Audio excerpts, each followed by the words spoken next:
my phone, its battery is low and it probably will shut off soon. So if it's 2 or more dogs, you need to run. And that's coming from somebody who hate running. I have runner's asthma, so I literally can't run easily. If it's 2 or more dogs, you need to run and pray to God that the Lord, if you discern that the Holy Spirit hasn't told you something different, because sometimes the answer is counterintuitive. Miracles happen every day, but according to classic knowledge, according to all my experience with handling dogs, if it's 2 or more dogs, because they feed off of each other's energy and there's nothing you can do about it.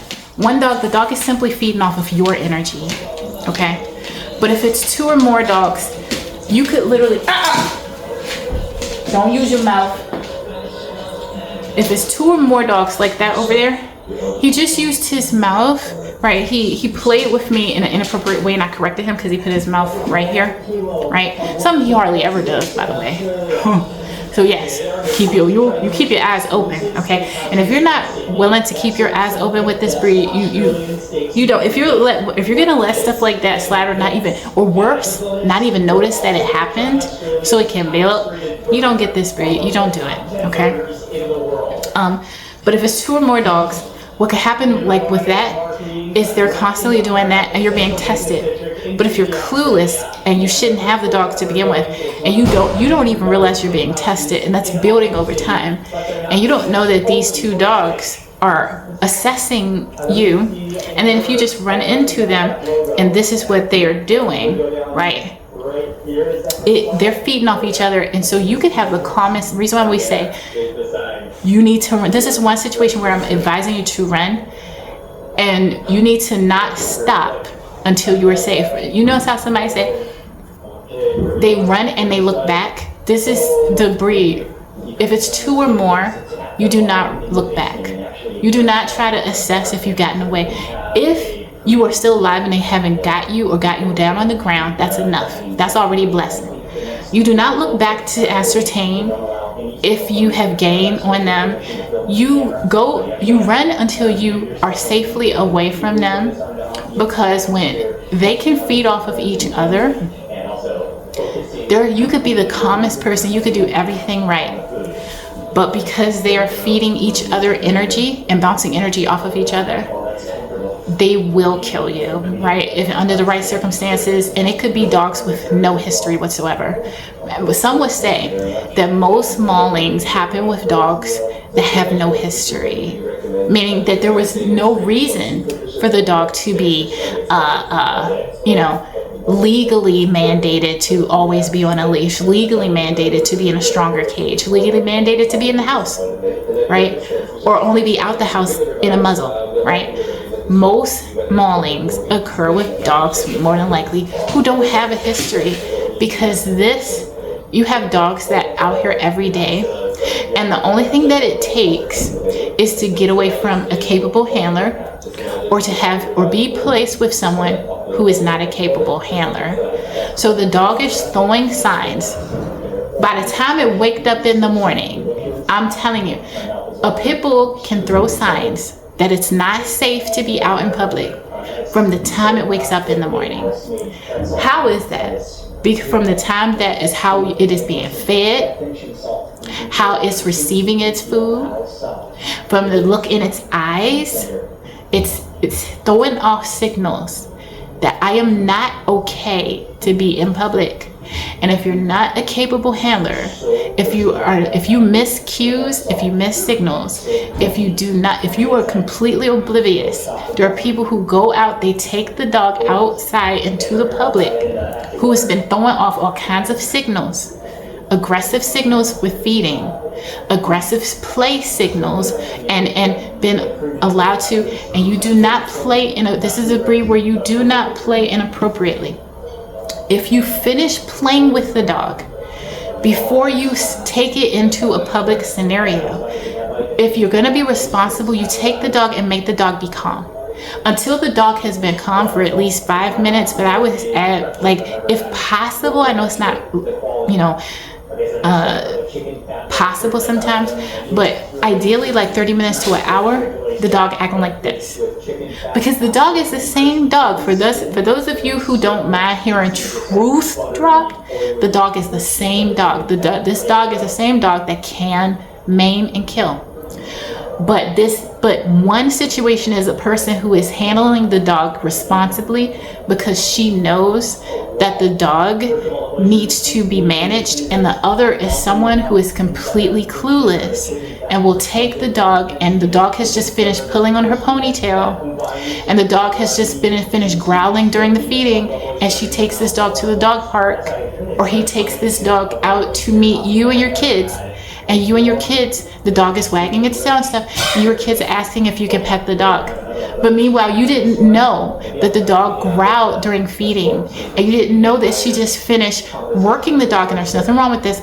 When she finished working the dog, and this dog, if it aggresses to you or your kids, this dog, not my dog, but if it were, this dog has been on a machine to run for an hour to 3 hours. So imagine that animal deciding when you're petting it, because it just got off a machine, because it just finished pulling its master's ponytail, and she doesn't know it's wrong. Sometimes it's not nefarious. She doesn't know it's wrong. That dog was placed with someone who doesn't know about pets. They don't. Wrong household, wrong family, wrong handler, wrong human. And so now this woman has this dog out in public, and this dog has had all that physical activity and no downtime. And what do you think is going to happen when they hyped up a pit bull that woke up hype? They wake up hype and had zero downtime, no calm time, no decompression, and your family unwittingly, because it looks friendly and it's wagging its tail, wants to pet it. You know what could happen? It might not happen. Maybe something don't. But what could happen is this: you riled this dog up, because that's what it is, and they don't understand that about these. You hype this dog up. You have it level 10. Then you take it off. She directly takes it off the machine, thinking that the dog is tired, and takes it and goes out, and your family is all over this dog, petting it and letting it lick you in your face, where it can take your eye or your nose or something. And so now that dog has an instinctual choice. If that dog, and they don't think, if that dog gets too excited, that dog will start playing roughly with your family. There will be nothing that the handler can do. I'm gonna let you know right now. There'll be nothing she can do, because the only thing that can be done, what you're supposed to do with the dog in that case, is to take the dog down and make the dog have some downtime before it has any interaction with the public. And you definitely, or you do not let anybody pet the dog. So, when that dog, if that dog gets too excited, sometimes they do, sometimes they don't. The petting there could be a bite, and if there is a bite, the dog is not tired. The dog is not tired, okay? And there's pretty much nothing beyond a bullet or a capable, and most people are not that good at handling them. So beyond a bullet or a capable handler intervening, there's going to be hardly anything that can be done, because no one had the foresight to know that you don't take a dog off a treadmill. You do not take these dogs off a treadmill and then take them and and have a crowd pet them. That's for us who know these dogs, that's insanity. That's a literal form of insanity. You at least, you take the dog off the treadmill, you put the dog in its cage, or you make the dog sit and lay for about 30 minutes. But what you don't do is you put it take it off the treadmill and throw it into an intimate situation, right? Where all these people are in its space, and it's been hyped up like this, and perhaps thinking because it's too tired that it can't go, get excited all over again, go. And because if it does, hi boo, hi. Talking about you. Right. And I hardly ever, but it's once a month, I hardly ever let them get my face. I used to, but I hardly ever let them get my face now. Simply just out of handling rules, right? And besides, you might say, and you might be inclined to agree with me, that a dog that is unstable, it makes sense that you have a no-go rule. So for the most part, I let it because, you know, I'm human and I like my dog. But 99 times out of 10, I do not let him get anywhere near my face. Right? Just letting you know, just honestly, how I live with my dog. And he's a pit bull and he's unstable. He's an unstable pit bull who I love, who I like, but 99 times for this video, I let him get in my face, but most of the time, I don't let him get anywhere near my face. I don't let that happen. So, now, more information. So, if it's you get yourself to safety, frankly, a pit bull, there's 2 ways to stop, like, that I know of effectively. There's 2 ways to stop. I don't advise people break up a pit bull fight, and I know that sounds savage, but it is what it is because these dogs are so powerful and dangerous. I don't advise it because I can't in good conscience, you know, tell you to do something that could put you in grave danger trying to save your dog.